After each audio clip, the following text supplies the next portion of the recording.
Jack Boland has literally changed the lives of thousands of people, and he can help you change yours. The following lessons are designed to give you the information and inspiration you need to make your life what it can be. This program is entitled Freedom from Your Erroneous Zones. And now, Jack Boland. This is the first lesson in a series of 8 lessons on your erroneous zones based on Dr. Wayne Dyer's remarkable book. And in these lessons, you and I are going to experience some ideas that in the past perhaps we have only thought about. Your life must become a living experience, a dynamic living experience in consciousness. In The Fourth Way, another remarkable book by P.D. Uspensky, in Chapter 2, the chapter entitled Man's Illusions About Himself,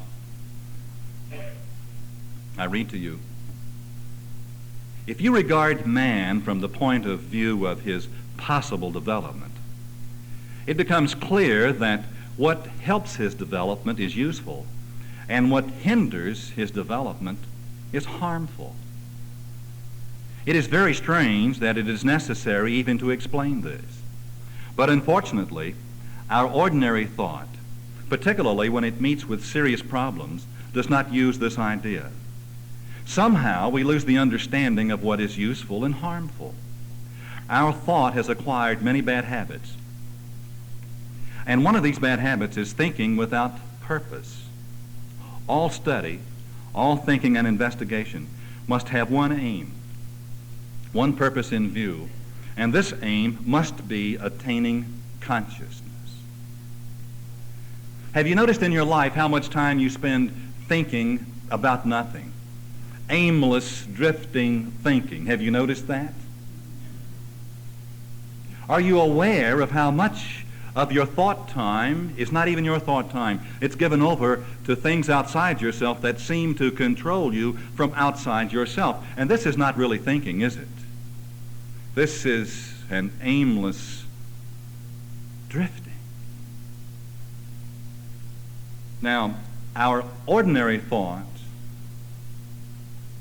is really not going to take us very far in life. It is not going to achieve the kind of life that our hearts desire. If our ordinary thinking could achieve such a life for us, it already would have done so, and we would be fulfilled, wholly filled, satisfied, joyous, exciting beings, living dramatic, exceptional lives upon the face of this earth. Our problem is then that we seem to be caught up in an ordinary stream of thought that really doesn't seem to go very far. It doesn't take us where our hearts desire. And in these lessons on your erroneous zones, we're going to not only find out why this process has happened to us, but we're going to discover what to do about it and actually make some adjustments, some dramatic adjustments in our lives. The word error means the condition of having incorrect or false knowledge. It is not so much what we do not know that disturbs our lives. It is all the things that we know that are incorrect that disturb our lives. We are filled, literally filled. Our minds, the computer of our minds, have simply been over-programmed with erroneous information and useless knowledge that we function from a major portion of the time that we spend upon this earth.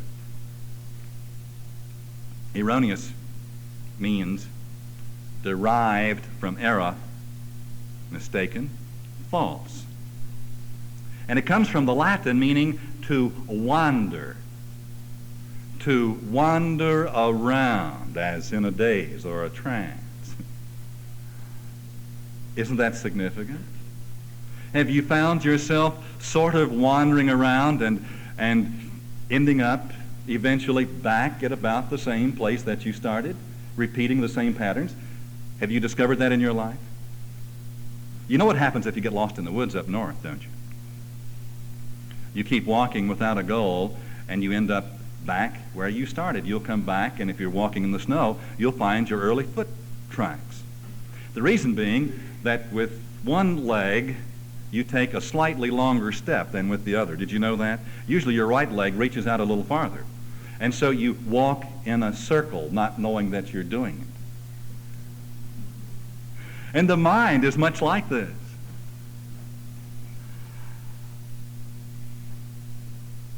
Until we can eliminate the error thoughts, the erroneous zones. A zone is an area in which certain distinguishing characteristics exist or are established. And if we have large and important zones in our consciousness in which certain erroneous patterns have been established there, can you not see that those patterns are going to continue to cause us to experience the same experiences over and over again, and the experiences that they cause have to be of the order of the distinguishing characteristics of the zones or the patterns. And our lives cannot change, therefore, until there is an inner change. I've been involved in this exciting way of life for almost 25 years. And all of that time I've had in my life exciting people like you. And I really mean that. You are exciting. You're a very unusual person. I know that you're saying everyone on earth is a very unusual person, and that's correct. But you are unusual in a certain sense that distinguishes you from others. You're unusual in the sense that you are trying to do something about your life. You've become willing to change yourself. You would not be here tonight to participate in this class unless you were willing to be changed yourself. Most of the people who live upon this earth are not willing to be changed themselves. Do not mistake that fact. They're willing for their lives to be changed, meaning for some additional factor to be added, like lay some of that green stuff on me, give me a better job. What they don't know is they need a worse job. They're not handling the one they've got yet. You don't need a better thing until you're really, really performing in the thing that you now have. Most people are willing to have external things applied, but they do not yet know the secret that you have just learned, and that is that any change inside yourself must result through the law of life, through the law of mind, through the law of the universe, in a corresponding outer rearrangement of your life. Let me say it this way. To the extent that you can displace, that you can discover and uncover and correct an area of erroneous thought inside yourself, then you will have a corresponding displacement in your outer life. It must happen. It cannot be otherwise. And there is no such thing as a small error in thinking. Oh, no, no. You see, one of our erroneous zones is that we think that our thinking is not all that important. Let me give you an example. Some of you are mathematicians. And if you are a mathematician, you know that you abhor a mistake. A bookkeeper simply cannot stand a mistake. And they have to keep searching and searching and searching until they find that lost penny to make the books balance. Any mathematician is that way. Any engineer is that way, because the bridge will not stand unless the mistake is corrected early. Now, why is it, if we're so brilliant, that we do not see that the errors in our thinking are as important as the errors in our bank account? As a matter of fact, much more so. And if an error exists at all, it must be discovered ultimately and corrected, because we are not going to get off the face of the earth until we make those corrections. It's impossible. But it is possible, and rewarding and exciting to begin to discover not so much the flaws inside ourselves, but the things that we have learned that were not correct and that we have brought into ourselves and built up as a system of thought and of emotional responses to life. And that's what an erroneous zone is. Now, you don't need a professional background in counseling and a doctorate in the helping professions to understand the principles of effective living. Your mind already knows. You are a mystic. You are a professional spiritual person, and you have the capacity to comprehend. And in these lessons, we're going to discover, week by week, particular erroneous zones, or the kind of self-destructive behavior that has caused and continues to cause certain problems in our lives. And we're going to make the correction. We'll make those corrections in the only place that you can make a correction, and that is in your living experience. First in yourself, but out there where you live daily. And that correction, once made, then becomes a new experience, a dramatic new experience in your life. Now, in these lessons, you'll hear two central themes that will wind themselves throughout these classes. And the first theme that we'll be talking about again and again and again involves your ability to make choices about your emotions. And this week, the assignment will be to begin to examine your life in the light of the fact that you have the capacity to make choices in your emotional responses to life. You are the sum total of the choices that you've made in the past. And if your life does not meet with your satisfaction, it is because you have made wrong choices to that exact degree. Now, knowing that, the responsibility then becomes completely yours and mine. The second theme will be the great truth that now is the only moment that is. Now. You can only live your life now. You can only make a choice in a moment of consciousness called now. You can only correct an erroneous zone now, right now, this moment. And when the next moment gets here, it is now. And when tomorrow gets here and you're at work and the old experience is about to happen, it is now. And you can make that correction. Now is the only moment that is. In the introduction to your erroneous zones, there are 25 questions that are designed to measure your capacity to choose happiness and fulfillment. And I'm not going to ask you all of these questions because of the time factor. But let me ask you a few and answer them honestly to yourself. Do you believe that your mind is your own? Or have you kind of given it to someone else? Are you really capable of controlling your own feelings? Are you motivated from within rather than from without?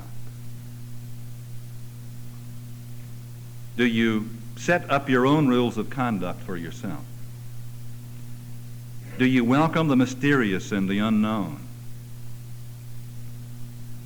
Meaning, do you like exciting new things to happen to you, or have you settled down into the conformity of days and nights much the same?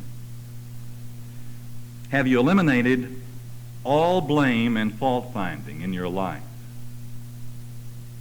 Have you? Now hear this one. Are you free from ever feeling guilty? Even when you made that horrendous mistake that embarrassed everyone there.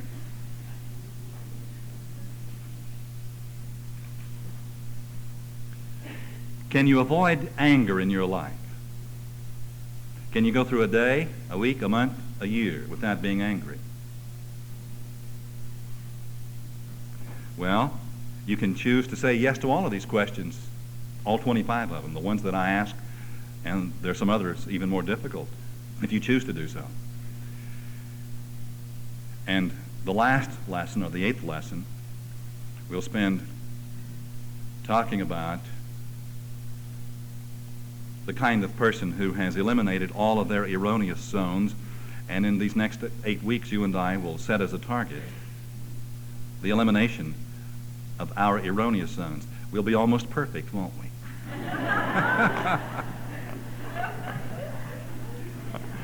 Not quite, but it really is possible and exciting. Some exciting things are going to happen to you if you will really believe it and go to work. And the first chapter, the title of the first chapter is most important. It's entitled, Taking Charge of Yourself. Really taking charge of your life. Getting in the driver's seat behind the wheel and putting the key in the ignition and starting the engine and putting it in gear and deciding that you are going somewhere with your life. Now, if you don't take charge of your life, don't come to class next week because we don't have enough room. And there's no reason to come if you're not going to do something with your life. If you're just going to come here and sit and listen, it will upset you. It really will. You won't like what you're hearing. The essence of greatness is the ability to choose personal fulfillment in circumstances where others choose madness. You have the perfect circumstances existing in your life today for your spiritual growth. I admit that they're not the circumstances that you desire, but they're what you need to grow today. And we're on this earth to grow and to be changed. And if we can grow in the circumstances that exist, a remarkable thing will happen. Those circumstances, when the lessons are learned, will pass away. If you and I can correct our erroneous reactions to the circumstances that now exist, they will cease to exist, and in their place will come improved conditions and circumstances that correspond to our improved awareness or consciousness.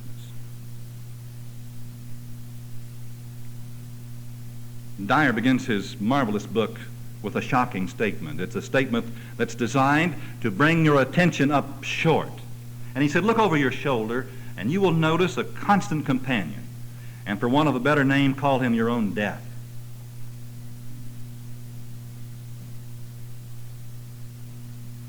With death so endless a proposition and life so breathtakingly brief, ask yourself, should I avoid doing the things I really want to do? There's only so much time in this life, in this body. And we have been wasting most of our time drifting along, not taking charge of our moments, and not using the events that take place in our lives intelligently and joyously. And somewhere that has to stop for each one of us so that life begins to become important. Joyously, excitingly important. There is no lost motion in it. There are no lost days, no lost hours, no lost weeks. The next time you're contemplating a decision in which you're debating whether or not to take charge of yourself in some important area of your life, ask yourself this question. How much longer am I going to be alive? Wow. Oh, it really begins to shape it up, doesn't it? It brings it into focus. It brings it into the now, right now. And you can make a choice to respond, to react in a new way and in a most exciting way. If our time upon this earth in this life is to be so brief, then it ought to be pleasing to us, and we ought to become more pleasing to other people. How pleasing are you to the world around you? When you walk into a room filled with people, do they light up? Do they? They should. Do they feel your warmth? Do they turn and smile and you know they're thinking, what an exciting person this is? It can be that way because you should be the most exciting person that you know. And if you're not, your mind is filled with a number of erroneous zones. You don't know who you are yet. And you're not coming from the fullness of the possibilities that exist for you. Now, of all the different kinds of people who exist upon the earth, there is one type of person who I think is most acceptable to all of us. It is not the brilliant person, but the happy person, the truly happy person. I see when I said the word happy, some of you started to smile. Do you know why? It's a word that is hardly ever used in our language. The reason that it's hardly ever used is that a long time ago, we really stopped expecting it to happen. Why talk about something that's not really going to happen to you? How long has it been since you believed that you have the capacity to live a truly exciting and happy life? I mean completely turned on to your life. Do you believe that about yourself, about your life? Be honest. I mean so disgustingly happy that most everybody that sees you will say, she's not real.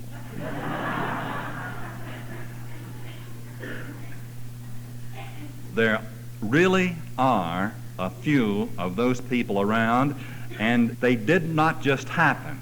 It does not come because they were born of their mothers. Hard work is required. Let's think of happiness as compared to your own IQ for a moment. Because taking charge of yourself involves putting to rest some very prevalent myths. One of the ways that we have measured ourselves is by our IQ, our intelligent quotient. And we have thought that at the top, the person at the top of the list was one who could solve complex problems, read and write and compute at a very high level, and resolve abstract equations very quickly.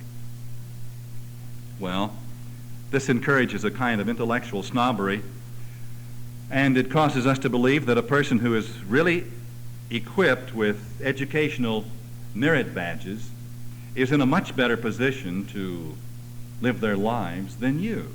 As a matter of fact, you have probably decided that almost everyone on earth is better equipped to live their lives than you are and to be successful. Be honest. Somehow you have thought that you sort of came up short. Well, mental hospitals are clogged with patients with all kinds of properly lettered credentials. Some of the most brilliant people that I know make the most unwise daily choices in their lives. Have you noticed that? And in spite of their brilliance, you find it very difficult to be in their presence very long because of their negativity, their lack of feeling and of warmth. Now suppose, just suppose, that we decided that a truly brilliant person, a truly intelligent person, would know how to choose happiness over depression. Would you not think that a very smart person would choose happiness instead of depression if they had a choice? Would you not? Okay. then if a person chooses happiness regularly, that person is therefore more brilliant than a brilliant person who chooses depression. Correct? Is that a correct assumption? I would think so. If you have the choice to be happy and choose it, then you've got a different kind of a system with which to evaluate yourself. Now, learning to take charge of yourself will involve a whole new thinking process, and one which may prove difficult because there are lots of forces in our society conspired against your individuality and your growth. And you've probably grown up believing that you can't control your own emotions. Well, they told you that when you were quite small. And that anger and fear and hate, as well as love and ecstasy and joy, are things that happen to you. That happy events occur and you're happy. And unhappy events occur and you're unhappy. Life is filled with miserable and joyous things, and you therefore must respond according to the outer circumstances. Is that not what you were taught? And you fell for it. You believed that. And that is the major error in consciousness. That is the major error zone. Now, an individual doesn't control these things. He accepts them. And when sorrowful events occur, he has just naturally felt sorrowful in the past. But it need not be that way, because feelings are not just emotions that happen to you. They are reactions that you have chosen for yourself. And if you have chosen the wrong ones, then you can choose to not have them and can begin the process of choosing the correct ones. You have the power to choose how you feel. Every day, in every situation in your life. And do not let anyone try to convince you that this is not true. You have the power to control your thoughts. Do you agree? You can select a thought. For example, I can say to you, think of a pink antelope. Think of a pink antelope. And you can say to me, I don't want to think of a pink antelope. I like green antelopes. You can think of a green antelope if you want to, and that's a silly suggestion, but the point I'm making is you can control your thinking when you will. And not only that, if you will watch and observe yourself, you can control the subtle emotions that you demonstrate and display. If you can't control, if you have not been controlling your thoughts and your moods, who has? Is it your spouse? Or your boss? And if someone else has been in charge of your moods, then is that not a grave, erroneous zone? A major erroneous zone? Is there someone on this earth that can make you feel sad because they are not present? Or is there someone else that makes you feel even sadder because they are present? Which is worse? Neither. They're both the same. It's the same thing. It is an error in consciousness. The same logic applies to all events, all things, everything that happens to us. Someone's death does not make you unhappy. You cannot be unhappy until you learn of the death. So it's not the death, but what you tell yourself about the event. And the sense of tragedy that has been built into life. Everything is a tragedy somewhere along the way. That is an erroneous zone. There are no tragedies, only the appearances of and the reaction to. And I can change my reaction at a moment's notice. Some of you have heard me tell this story, but I will repeat it. A number of years ago, there was a very dear person in my life, sweet and innocent and kind, but she did not want to live. She had been trying to die for a long time. And she's not unlike many other people. She wanted out of life. And one day I saw my friend with some other friends. I had just bought a black silk suit. And I walked into the room and she looked at my black silk suit. And she did not say to me, Jack, I like your black silk suit. She said, Jack, when I die, will you be a pallbearer at my funeral?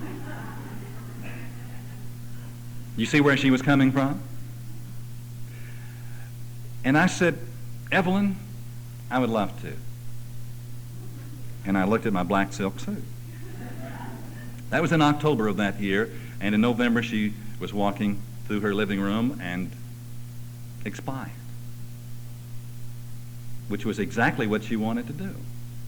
And I wore my black silk suit and was a pallbearer in Evelyn's funeral. And when the service was over and we had come back from the cemetery, one of my friends said, Jack, you're going to have to stop doing that. And I said, doing what?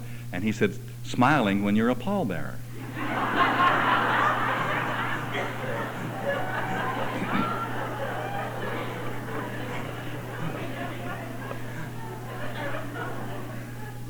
It was upsetting people to see me smile.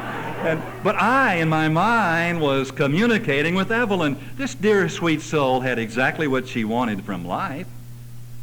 And I knew that her experience called death was an incredibly beautiful experience for her. But my point was, you see where she was coming from? This was an erroneous zone in her experience. Now, we've lived in a culture that has taught us that we're not responsible for our feelings, even though the syllogistic truth tells us that we always are. And I'll bet you that you've heard one or more of these statements in the last 24 hours. You hurt my feelings. You make me feel bad. I can't help the way I feel. He makes me sick. Heights scare me. You're embarrassing to me. She really turns me on. You made a fool of me in public. And I saw someone tonight and asked him how life was treating him. And he said, better than I deserve. And the moment he said it, he caught it. Aha! That was an erroneous zone of thinking. It was not treating him better than he deserved. Your life is treating you exactly in the manner that you have believed that it must. But you deserve much more. You deserve much more because you are much more. Now let's take this list of statements that I just read to you, and let's turn them around and see them as they could be. I hurt my feelings because of the things I told myself about your reaction to me. You didn't hurt my feelings at all. I did it. I made myself feel bad. I can help the way I feel, but I've chosen to be upset. I've decided to be angry because I can usually manipulate others with my anger since they think I control them. I make myself sick. I scare myself at high places. High places don't scare me. I scare myself. And enjoy watching other people watch me get scared.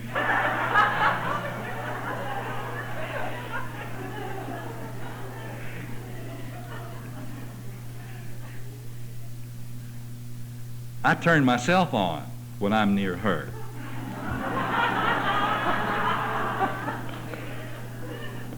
She doesn't turn me on. I made myself feel foolish by taking your opinions of me more seriously than my own opinions of myself. Wow. Well, you can see how this system works. Happiness is a natural condition in the human spirit. It is built into you from the beginning. And I think that Your Erroneous Zones is one of the great books that has been written by a person who is in one of the professions, because he is making this very brave and bold statement that happiness does exist. It is a natural part of our mind, and that it is unhappiness and misery and anger and resentment, that these things are unnatural. You see, the sciences, the so-called sciences of the mind, psychology and psychiatry, especially of the Freudian vein, have said that these things are natural and normal and must be experienced. But the Jungian stream of understanding has said, not so, not so, that you are a seed, an acorn, an oak tree. And inside you now is the full potential of everything that you will ever be. And if you realize this and begin to come from that stream of reality, of purity, of thought, and of emotions, if you'll become willing to unlearn the erroneous, learned, and programmed patterns of your life, that remarkable things can happen to you. Happiness is easy, but learning not to be unhappy can be very difficult. Remember how when you were learning to drive your automobile many years ago, and you had to think to put the key in the ignition, and you didn't know exactly what to do next, and you finally got it started, and you thought your way around the block, and you turned the steering wheel and bumped the curb and weren't sure when you put the brakes on. Remember that? But then in a very short time it became very mechanical, and now you get in your car, and you came here tonight and did not give one thought to how you drove. Well, the erroneous patterns of our intellectual and emotional responses to life have all been learned in that very same way. We had to really work at being afraid in the beginning. We had to really work at getting upset. It was not natural and normal. We had a lot of help from people who were experts. Our parents, our siblings, the kids around the block, and we joined them, hating, disliking. Remember? Remember how you used to not like something? You liked it just pretty good, but everyone else disliked it. And so you had to learn to dislike it. It wasn't natural. Well, you can change that. And Dyer gives a marvelous example of how you can change it. Remember the experiences with the dentist? Remember how that perhaps you associated the dentist chair with a nasty experience of pain and unpleasant sounds and feelings. Do you remember that drill just going burr? And you can just feel it going right in, can't you? And you even learn to say such things as, I hate that drill, I hate going to the dentist. He said these are all learned reactions, and you could make the whole experience work for you instead of against you in a very pleasant and exciting way. And this is what he said that you can do. He said the next time you're going to the dentist, associate that burr sound, think of the whole thing in terms, and begin to envision with your mind the most orgiastic moment of your life. You know what orgiastic means, don't you? He said, think of something to you that is exciting or wonderful and beautiful. Take an acceptable pattern. Taking charge of yourself involves more than simply trying on new thoughts for size. It requires a determination to be happy and a challenge to destroy each and every thought that creates a self-immobilizing unhappiness in you, because unhappiness is immobilizing. Did you know that? It will cause you to become prostrate right where you are. And you have the choice.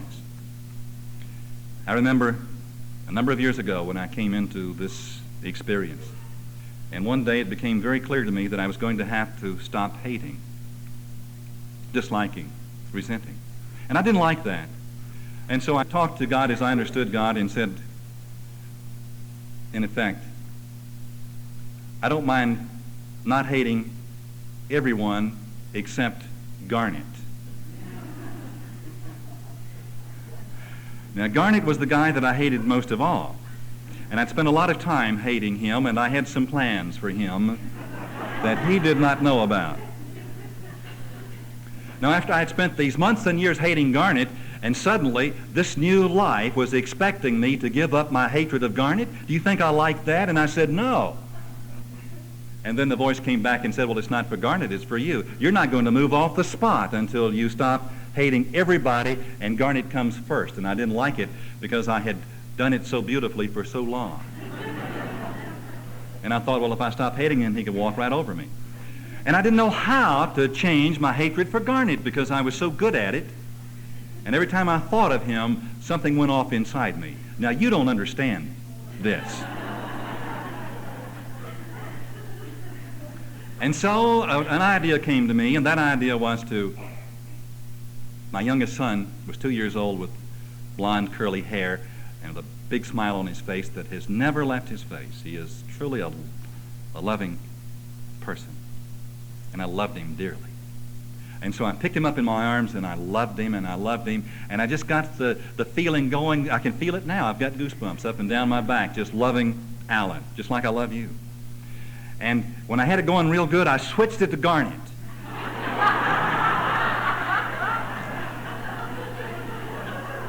And it quit. It quit. It stopped. And I loved Alan some more and turned to Garnet. And finally, after many days, I thought there might be some hope for him. I didn't like him so good yet, but something was happening, and more of it happened, because I realized that this was an erroneous zone. This was a pattern of my life that was destroying my life. I was immobilized, and I had to do something about it.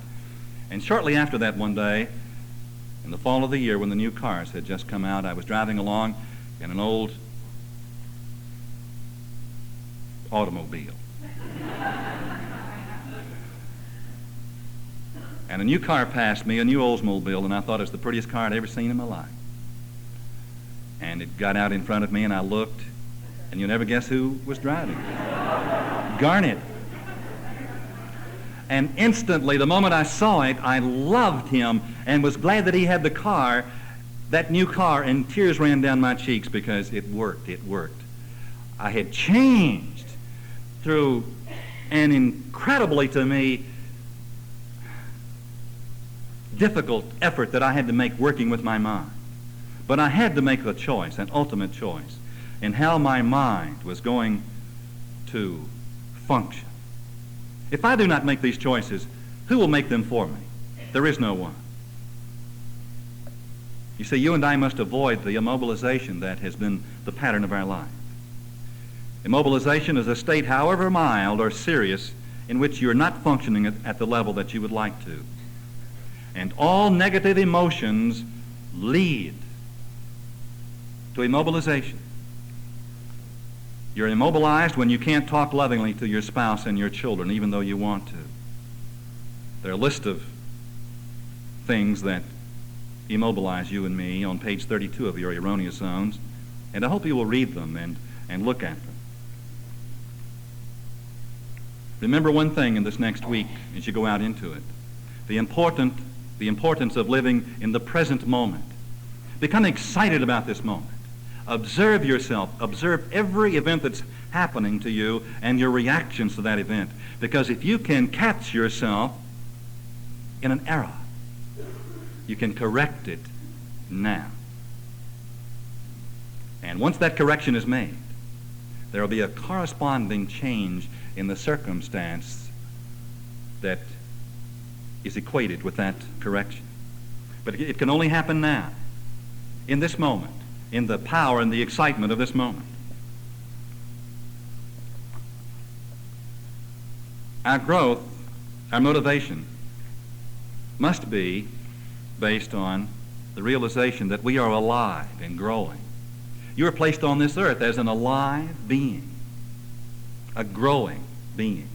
You can look at a rock through a microscope and you can see that it is not alive, it is not growing. And yet if you look at a piece of coral, you'll see a growing, living thing. And you are a growing, living, exciting experiment and experience upon this earth. In this next week, every day, make this effort to discover and write down for your memory one or more zones of consciousness in which you have been making errors. And bring them to class with you next week.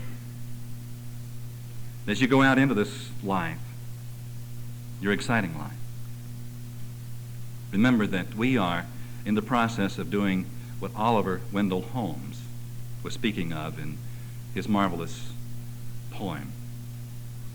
Build thee more stately mansions, O my soul, as the swift seasons roll. Leave thy low-vaulted past. Let each new temple, nobler than the last, shut thee from heaven with a dome more vast, till thou at last art free, leaving thine outgrown shell by life's unresting sea. You are truly a magnificent spiritual being. Prove it to yourself.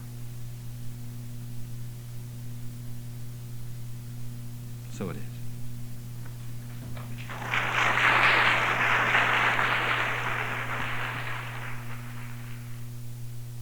This concludes the lesson on Side A. Now, please fast forward to the end and turn the cassette over for the continuation of Freedom from Your Erroneous Zones.